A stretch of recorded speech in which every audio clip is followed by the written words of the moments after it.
নমস্কার, আমাদের কৃষ্ণা টক্স বাংলা চ্যানেলে আপনাদের স্বাগত। আজকের ভাবনা, কেউ বলে না কথা, শুধু সবার চোখে জল। এই অশ্রু, এই নীরবতা, এ যে ব্রজবাসীর বিরহের ভাষা।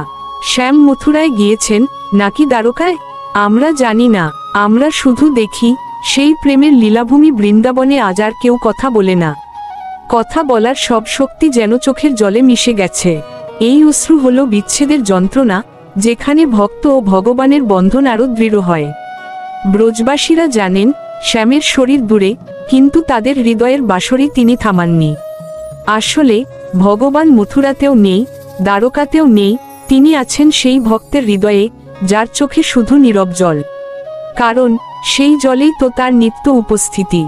ভগবান শ্রীকৃষ্ণ গীতায় বলছেন, যে আমাকে সর্বত্র দর্শন করে এবং আমাতে সবকিছু দেখে, আমি তার থেকে কখনো বিলীন হই না, এবং সেও আমার থেকে কখনো বিলীন হয় না।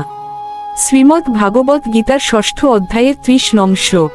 আসুন সেই নীরব অশ্রু দিয়েই শ্যামকে হৃদয় প্রতিষ্ঠা করি।